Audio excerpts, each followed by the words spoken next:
back to another Victoria Events with Caleb Shaw. It is another busy week. We're getting started Monday, May 10th. And let's just jump right into it with my buddy here, Michael. For those that don't know you, my friend, introduce yourself and tell us a little bit about who you are. Well, my name is Michael Teer. I am the Executive Director for Theatre Victoria.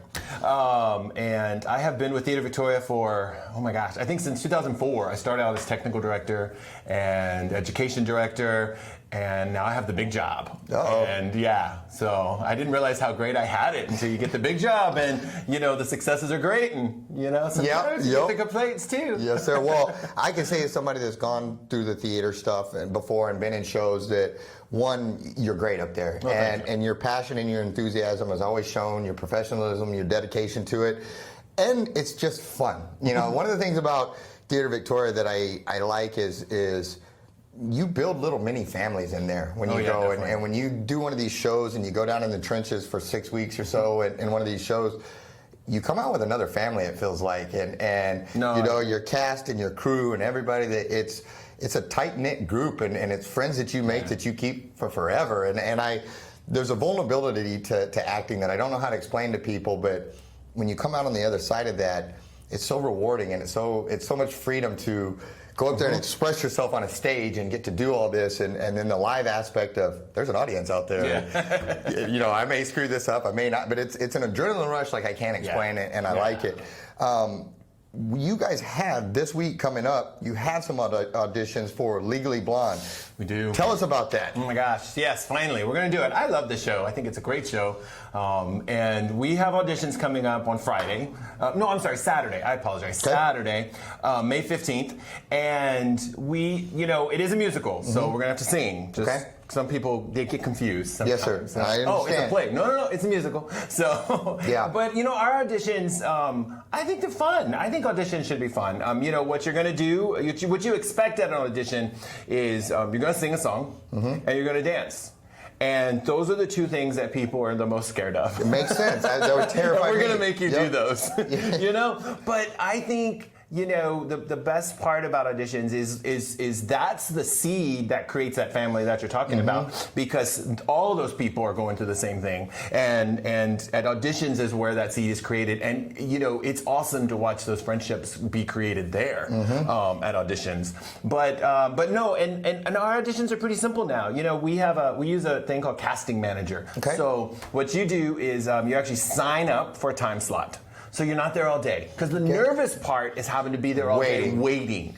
So what's nice about the way we do auditions, especially musical auditions, is you're there at a specific time. And so you get there, you know, 15, 20, 30 minutes early, whatever, you know. I mean, as long as you're there a little early. And then you know you're going to go in, and then you're done. And then it's like, okay, now it's in your hands. You know? It's like, now the people behind the table, it's your problem now. And I love that. So we have 2 sessions, basically. And so we're starting at 9 for the dance audition. So everyone that's in the first session will go to the morning session at 9 o'clock and dance, and then you'll go for your time. Gotcha. For the audition, whatever time slot is available. And then we also have an afternoon session. So same thing, 1 o'clock, everyone's going to dance. And then, you know, you'll go for your time slot. And so I think those are nice, because like I said, you don't have to be there all day. Right. That's the hard part. And you've been through that. Yeah, so. It makes sense. and I was glad you pointed out the difference between a play and a musical, because I typically do the plays because I have 2 left feet, no rhythm, and I'm overly white. And so the musical didn't sound like a great idea for me. But let me ask you this. For somebody on that note, let's say, you know, obviously your principal roles, your feature roles, you know, those are going to go to the most talented, the best singers, the best dancers, generally speaking, you know, all that. I mean, yeah, that makes sense. But let's say there's somebody that's better than me, but not a tier 1 dancer, not a, you know, but they want to be, you know, background support, something like that. Do you all offer roles, depending on the play, you know, and I'm kind of speaking in generalities here, but if somebody's not a great dancer or they're not a great singer, should they still come, and is there sometimes different roles and through the 6 weeks of production and stuff that you're going to teach them the dance moves, and if they're not just as bad as me to start with, that there's potential there. And you guys, you don't have to be a pro to come in and audition. I guess is what I'm getting at. Yeah, no, exactly. We highlight no experience necessary because the difference between a community theater and professional theater is not that just the actors get paid in professional theater. It's that we, as a community theater, are the workhorses for the professional theaters to make their lives easier. We're the training ground. We're where you get to come fail, and you're not going to be devastated in the professional world, or we're that place that is your ability to have the hobby or something. And so sometimes we're not perfect at hobbies, and sometimes, it's just something we like to do. And we have a lot of those actors that just love to do it. But I think that's the beauty of community theater. Everyone is like, oh, community theater, it's like, it's not as good. It's actually, that's not true. All the difference is we are the workhorses. We feed into the professional world and give you that training. And I think that's why community theater builds such a closer family, because we're a safe net. We protect our people, because it is vulnerable. If you've never danced before and now you're going to dance in front of 1,500 people, that's a little nerve-wracking. But through that rehearsal process and just doing it every day, you're going to get it. Yes, sir. Trusting the process. And it's not that we're trying to put square pegs into round holes, meaning we're not going to we have this one dance move that they have to use. We've got to use this dance move, and nobody can get it. But we're going to force it down to you no matter what. No, we're going to curtail it to you so that you shine. Because if you don't shine, then we don't shine. And then there's no reason to do theater. And so, and it doesn't mean we're dumbing down. I don't want to put that out there. It doesn't mean we're dumbing down. It just means you do the stuff that makes those people shine, and it's going to look great anyway. Well, it's going to look great. And I couldn't agree more with what you're saying there, because you guys want us to look good when we take that stage, and that was one of the things. I hadn't acted since high school, and I probably wasn't even any good then.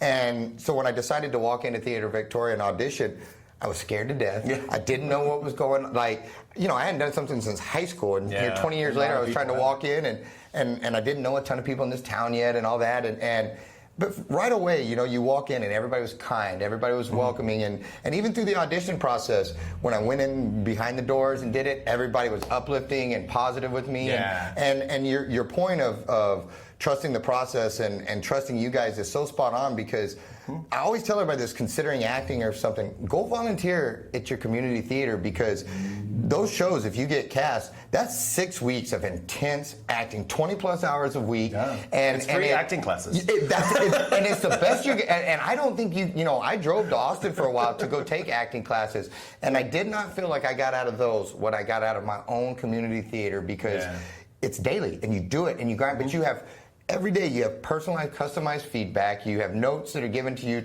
but it's all, like you said, it's for growth and it's for improvement. And it's not to square peg you into a round hole. It's to make you bring out your best and bring out that confidence. And every show that I did at Theater Victoria, I walked out feeling more confident, more secure in myself, feel like I had more talent to skills to step out on a stage and perform because of what you all instilled in me, and then having that support of your cast, your crew. It's just a second to none feeling, and I would just encourage anybody, if you've ever had that passion to act or to do any of that, go get involved in your community theater. I promise you will not get to practice your craft or hone those skills more than you will in 6 weeks of an acting program, because it takes all you have. But then when you go and you leave it all on the stage, there's a feeling of pride there that just it will stay with you the rest of your days. And so again, we've got auditions here Saturday, May 15th. Session 1 is 9 a.m. to 12 p.m. Session 2 is 1 p.m. to 4 p.m.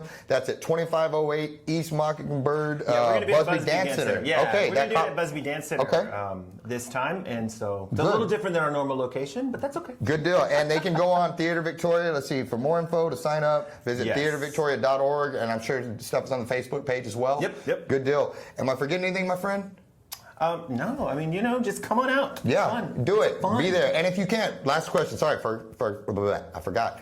What? If they don't want to audition, if they're too scared this time, but they still want to support the theater, do you guys need volunteers, help, support? What can they do to support yeah. you guys despite not wanting to audition? I mean, actors are everywhere, but my tech people and my volunteers, those are the prime. Those are your diamonds. And so I am always looking for people that like to sew, people that like to paint, people that just are good with that kind of crafty thing, because we need weird props sometimes. Man. Yeah, yes, I had to make an Olaf for Frozen just the other day, and I mean, come on. Random, yep. So they're fun props, but no, I think that's another way to get involved. Like you just said, is that aspect and just being that.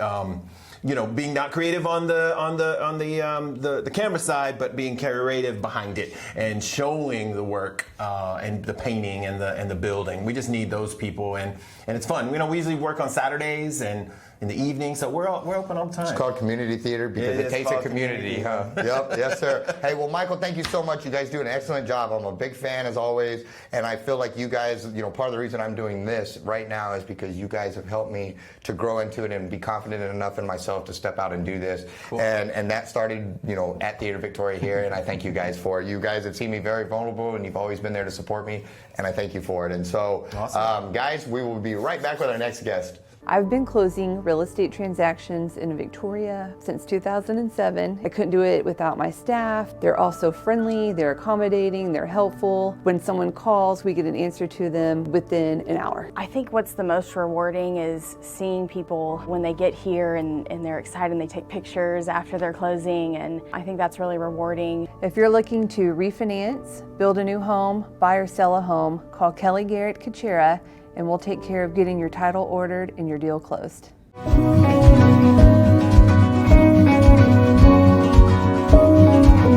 All right, guys, welcome back.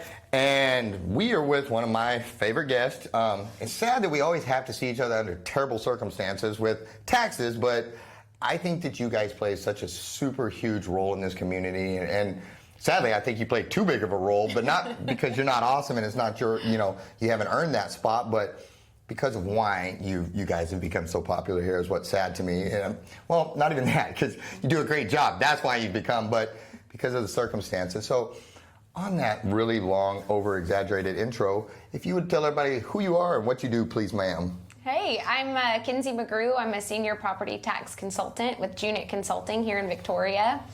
We are the local property tax experts and happy to share some information with taxpayers regarding upcoming protests. Yes, ma'am. And on that note, we are going to be hosting tomorrow, May 11th at 6 o'clock at Authentic Church at 805 Sam Houston. We're going to be having a tax protest seminar where I do real estate for a living, and I will be honest, I still get confused in these taxes because it's, I almost feel like it's set up to confuse you, but there's so much going on. It's a lot bigger than I got this improvement or this has happened or what have you. And it's gotten to a point where I have now just turned it over the reins to them. But, Victoria, we sit in a real weird spot because, those CAD values are constantly going up and stuff, and people are confused, and they don't understand, well, I haven't done any improvements. Why am I seeing a 30,000 jump last year in my property, another 30,000 jump this year? What's going on? I don't understand this, and I don't know what to do, and I don't know how to win this battle. And that's where you guys come in with Junek. Did I say it right? You did. Junek, yeah, that's where you guys come in at Junek and help out. And so we're going to go through a lot of this at the tax thing, but what are some basic tips that you could give people that are sitting there trying to read their tax thing and they're ticked off and they're mad because they haven't done anything. They haven't done $60,000 of improvements to their work, but sure. What is going on? So what are just some basic tips that you can give people prior to this to kind of help them out and empower them a little bit? Sure. So I think one of the most important things to know off the bat is the deadline. If you don't protest on time, you're not going to have any of your evidence heard, and you've kind of missed the boat for 2021. So protest deadline number one. We're suggesting there's some different timelines going on, but we always recommend protesting May 15th. This year is May 17th, since that falls on a Monday. And get it in. So the other thing that people are talking about, and we get a lot of questions on, and we'll go over this in the seminar tomorrow, but improvements. What are improvements? I didn't paint my house. I've made no improvements this year. An improvement on your notice is just talking about an improvement to the raw land. That's concrete paving, that's your home, that's your garage. It's not flowers, it's not painting, it's not any necessarily upgrades. That's your actual improvement to the raw land. So we'll go into some of the pieces of the puzzle that get people confused and talk about some of these abbreviations and exemptions and things that a lot of folks just need some guidance on to understand the process and how that works. And truthfully, there's a reason why we're licensed and have to be licensed to do what we do. Is you have to know the law, you have to know the game, and you have to know the rules to play it. So we're going to give some insight to taxpayers about how to prepare their evidence and how to move forward in the protest process. Gotcha. And yeah, because it is a very frustrating process, especially if you miss something or you skip a step or you do something, then all of a sudden you find out they won't even talk to you. I've had my share of going round and round with the appraisal district, and I'm not big fans of theirs, but I do need to tell people, some of your houses are worth what they're saying they are, and you need to better try to understand how they're getting there, whether they're right or they're wrong. They're trying to do a job too, and a lot of times I don't agree with them, but if you don't build yourself with the knowledge to try to combat this or hire them, you're going to lose. You're just going to lose. And because they do have the power of the state on their side, and they do have the power of the law on their side, and they don't like to make exceptions, and they won't make exceptions just because you walk in with a sad story. They don't care. And so, this... Yes, and I think that's what we're going to get into this year more in the seminar is evidence. Everything that we do is evidence-based. We're going to be looking and talking about condition and what actually you need to be bringing up, and having the data to support your case is critical. And finding out what they're using to come up. That was one of the things that I took away from the first time we did this that was huge to me was you guys gave me the knowledge to know how to ask for the evidence that they're using against me. Exactly. And you look at it and you're like, well, that makes no sense. How are they making the jump from here to there? But I wouldn't have even known to ask for that stuff had you not taught me that and learned that. And again, you make a good point. If you don't hit that deadline, which was May 17th, yes, you don't hit that May 17th deadline, you're done. That's it. You don't get to protest. You don't get to do any of that kind of stuff. And it's not a matter of just protesting. Again, you have to have the knowledge to go behind it, because you can make your protest tape, you can go in there, and then you're just going to get your butt kicked if you don't know what you're talking about. And so, again, Tuesday, tomorrow night, May 11th, Authentic Church. Kyle Howell and those guys, they were so kind to let us use their facility, and they will have staff on standby afterwards if you want to get some prayer in, if you want to hear a little bit about the ministry, if you want to shake their hand and tell them thank you for letting us use their building. They will be there also. What do people need to bring to this thing too? Do they need to bring their whole tax books? Do they need to bring a notebook to take notes? What would you suggest people bring to make sure they soak up all the knowledge while they're in here? I would just maybe bring a notepad if there's anything that's particular to your circumstance. Something that's important to know too is every property is different. Every scenario is going to be different, and that's why we fully work up and do analysis for each property under our representation. But there's going to be nuggets that apply to every circumstance. Getting your information prepared, what that's going to look like.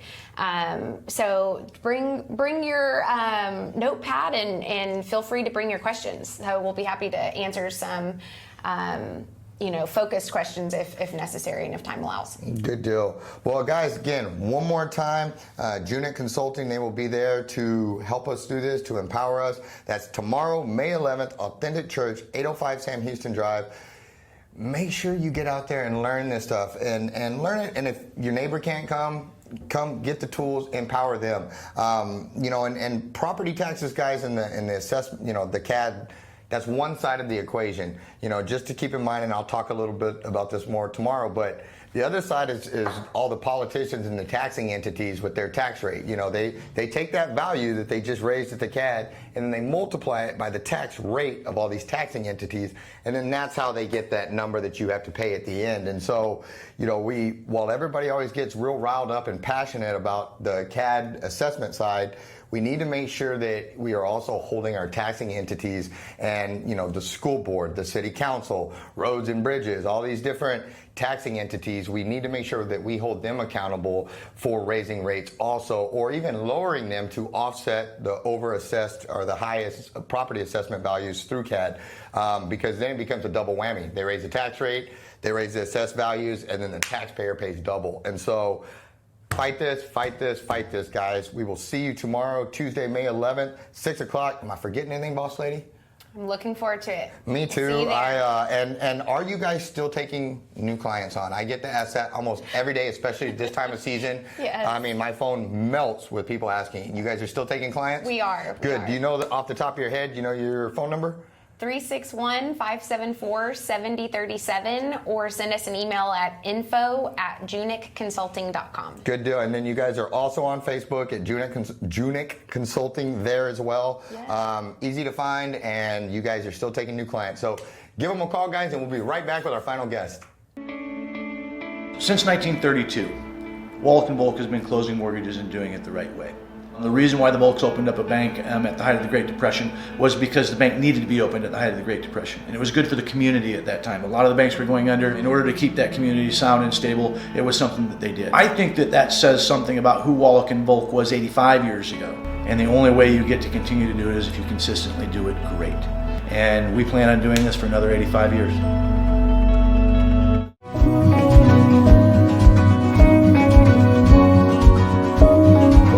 All right, guys, welcome back. We've got a new guest here that hadn't been on the show before, so we're glad he's here. And, instead of me trying to give all these great introductions, why don't I just let you do it, my friend? Please introduce yourself. All right, my name is Joe Geistman. I'm the president of the Texas Young Republicans here in Victoria. Started the group up about 3 months ago. We had it in Victoria before with I believe it was Michael Cloud. Everybody knows him. He had started the group with Ben Zeller and some other people, and it kind of went to the wayside after they all moved on to bigger things. So we're trying to get it started back up here in Victoria.